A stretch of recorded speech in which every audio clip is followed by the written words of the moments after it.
Hello and welcome to today's episode of the Ramblings of a 42-Year-Old Man.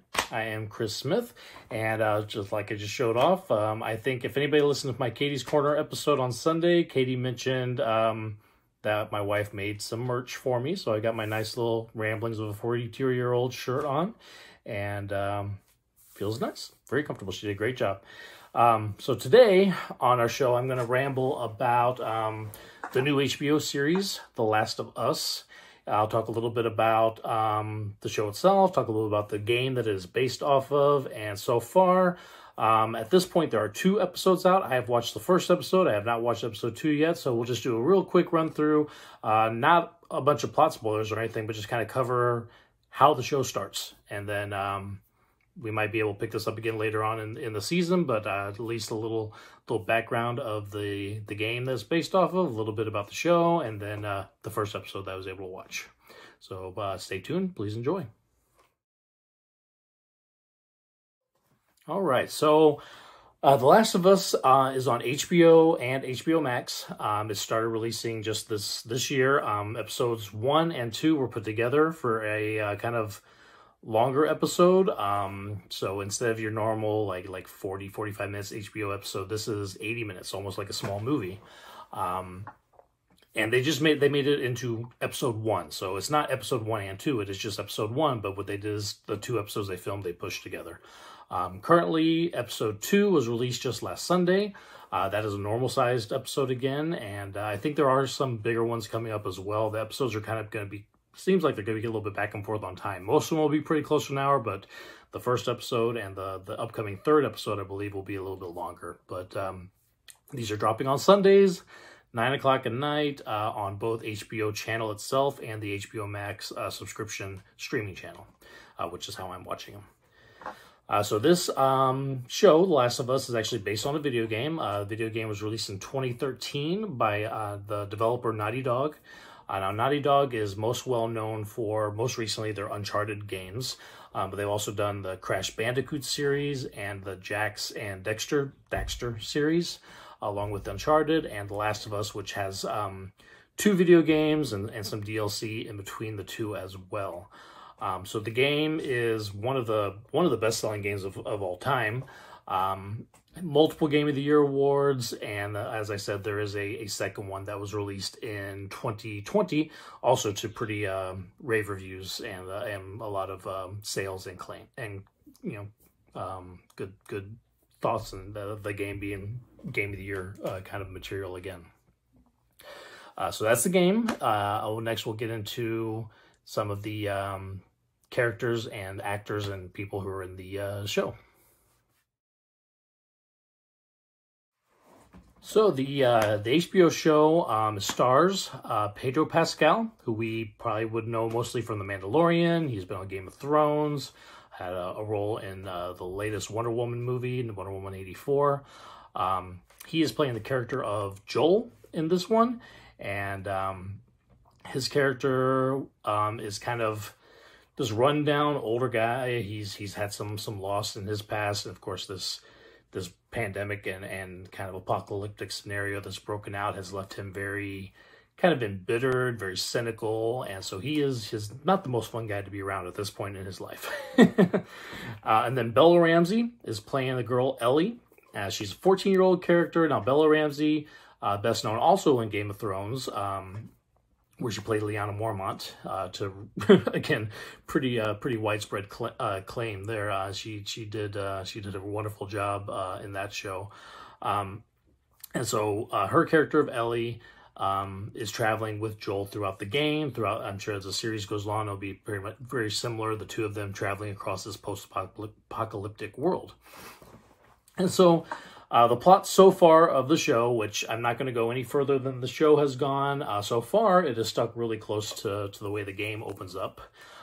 So we start off in the year 2003. In the video game, you're starting off in 2013, so it's a little more future-based as we get past this prologue, but this one we're starting at 2003. Joel and his brother and his daughter are trying to just live in their day-to-day life. The daughter's at school, he is working. Looks like he has some sort of company that he works with his brother on. And so, again, they're just going through the daily lives. One day, they just kind of wake up, and as they're going around, they realize something's off. They're seeing emergency vehicles everywhere. Their neighbors that they run into are very, very aggressive and almost mindless zombie kind of like, and start trying to attack. So they're running off. They're taking off, trying to get out of the city because it's spread across the whole city. There's reports of, you know, people acting this way. And so the end of the prologue is kind of them fleeing the city, and some things happen, and I'm not going to spoil anything that happens with the prologue, but the prologue ends, and we are now jumping forward 20 years. So in the show's case, we're in 2023. In the game's case, we would have been in 2033. So kind of more of a post-apocalyptic future, where this is post-apocalyptic now. We find out that the cause of what was going on is a fungal virus. So the fungus is attacking people's brains. It's growing, and it's causing people to turn into mindless, zombie-like, really super aggressive people who, you know, they're almost more like creatures at this point. They're not even really human anymore. The fungus actually starts kind of growing out of their heads and stuff, and it looks really, really crazy in the game. We haven't quite gotten there yet in the show. I haven't seen a whole lot of what the people turn into yet, but I know we will as we go forward. In the game, it's very, very crazy, the things that go on. But so Joel's character is a smuggler. He's living in a quarantined Boston zone that's very totalitarian, authoritarian, very almost like being in an outdoor prison feeling more than a safe zone. It's being run by a kind of a federal government type thing called the Federal Disaster Response Agency. They call it FEDRA for short. Again, they're very militaristic. It's almost like living in an authoritarian state. Similar to, you know, a lot of the post-apocalyptic stories that we've all have seen and read and heard over the years. There's a resistance group against this government called the Fireflies, and they are very kind of a violent resistance. They're blowing things up and causing damage and things like that. Unsure of what their end game is at this point, especially on the show. It's very early on. The game, obviously, you know, we kind of understand where they're at, but we will uncover that as we get along through the series.